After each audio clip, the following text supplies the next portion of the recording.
கர்த்தருக்கு ஸ்தோத்திரம். கர்த்தருடைய நாமம் மகிமைப்படுவதாக. என்னால் ஒன்றும் கூடாதென்று என்னை நான் தந்து விட்டேன். உம்மால் எல்லாம் கூடுமென்று உம்மை நான் நம்பி உள்ளேன். என்னால் ஒன்றும் கூடாதென்று என்னை நான் தந்து விட்டேன். உம்மால் எல்லாம் கூடுமென்று உம்மை நான் நம்பி உள்ளேன்.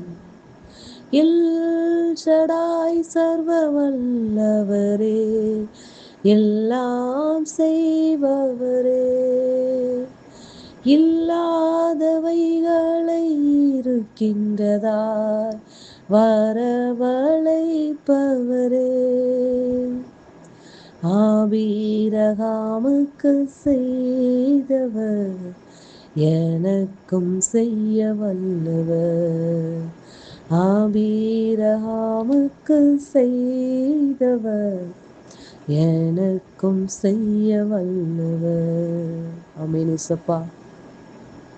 எங்களை அதிகமாய் நேசிக்கிற அன்பின் பரலோக தகப்பனே, இந்த நல்ல வேலைக்காக உம்மை நன்றியோடு கூட துதிக்கிறோம், உம்மை ஸ்தோத்திரிக்கிறோம் அப்பா. மட்டுமா எங்களை கிருபையாய் நடத்தி வந்த உடைய அன்புக்காக நன்றி செலுத்துகிறோம் அப்பா. என்னால் என்று உங்களால் ஒன்றும் செய்யக்கூடாது என்று உடைய வேதம் சொல்லுகிறதப்பா. ஆமென் ஆண்டவரே. உடைய கிருபைகள் ஒவ்வொரு நாளும் எங்களை கிருபையாய் தாங்குகிறபடியால் நன்றி அப்பா. உடைய கிருபை இல்லைன்னா நாங்கள் இல்லை இசப்பா. ஒவ்வொரு நாளும் புது புது கிருபைகளை கொடுத்து எங்களை நடத்துகிற உடைய அன்புக்காக நன்றி செலுத்துகிறோம். ஆமென் இயேசப்பா. உன்னை நம்பின பிள்ளைகளை ஒருபோதும் நீ வெட்கப்படுத்துகிற தேவன் இல்லை, ஒருபோதும் கைவிடுகிறது இல்லை இயேசப்பா. உண்மையே நம்பி இருக்கிறோம், உண்மை வாழ்த்துகிறோம், உண்மை புகழுகிறோம் அப்பா. எங்களை தாழ்த்துகிறோம் இயேசுவின் நாமத்தில் பிதாவே, ஆமென். கர்த்தர் என்ற ஆலோசனைக்காக எரேமியா தீர்க்க தரிசன புஸ்தகம் 39ஆம் அதிகாரம் அதனுடைய 17 மற்றும் 18வது வசனங்கள். எரேமியா தீர்க்க தரிசன புஸ்தகம் 39ஆம் அதிகாரம் அதனுடைய 17 மற்றும் 18வது வசனம். ஆனால் அந்நாளில் உன்னை தப்புவிப்பேன் என்று கர்த்தர் சொல்லுகிறார். நீ பயப்படுகிற மனுஷரின் கையிலே ஒப்பு கொடுக்கப்படுவதில்லை. உன்னை நிச்சயமாக விடுவிப்பேன். நீ பட்டயத்துக்கு இரையாவதில்லை. நீ என்னை நம்பினபடியினால் உன் பிராணன் உனக்கு கிடைத்த கொள்ளை பொருளை போல இருக்கும் என்று கர்த்தர் சொல்லுகிறார் என்றார். கர்த்தருடைய நாமம் மகிமைப்படுவதாக. உன்னை தப்புவிப்பேன் என்று கர்த்தர் சொல்லுகிறார். கர்த்தர் தப்புவிக்கிற தேவனாய் இருக்கிறார்.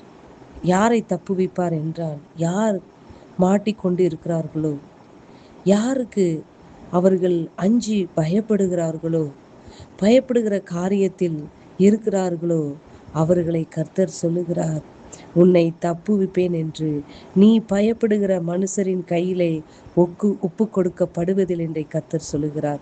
உன்னை நிச்சயமாக விடுவிப்பேன் என்று கர்த்தர் சொல்லுகிறார். அன்பு பிள்ளைகளே, அடுத்த வசனம் இப்படியாய் சொல்லப்பட்டிருக்கிறது. நீ என்னை நம்பினபடியினால் உன் பிராணன் உனக்கு கிடைத்த கொள்ளை பொருளை போல இருக்கும் என்று கர்த்தர் சொல்லுகிறார். கர்த்தரை நம்புகிற பிள்ளைகளை எந்த ஒரு காரியத்திலும் நாம் மாட்டிக்கொண்டு தவிப்பதை கர்த்தர் பார்த்து கொண்டு இருப்பதில்லை. அன்பு பிள்ளைகளை, நாம் விடுவிக்க கூடாதபடி சில காரியங்களில் நாம் மாட்டிக்கொண்டு விடுவிக்க கூட யாரும் இல்லாமல் தவிக்கும் பொழுது நாம் நம்பின கர்த்தர் நம்மளை பார்த்து வேடிக்கை பார்க்கிற தேவன் இல்லை. அன்பு பிள்ளைகளை, நம்முடைய நிலைமையை நன்றாய் அறிகிறவர், நம்முடைய சூழ்நிலையை நன்றாய் அறிகிறவர், நம்முடைய மனநிலையை அறிகிறவர். நாம் எதனால் மாட்டிக்கொண்டு இருக்கிறோம், நாம் எதனால் தப்புவிக்கப்படாமல் இக்கட்டான சூழ்நிலையில் நாம் இருக்கிறோம் என்பதை அவர் அறிகிற தேவனாய் இருக்கிறார். அவரை நம்புகிற பிள்ளைகளை அவர் தப்புவிக்க வல்லவராய் இருக்கிறார். அன்பு பிள்ளைகளை, உமது பிரியர் விடுவிக்கும்படி என்று வேதத்தில் சொல்லப்பட்டிருக்கிறது.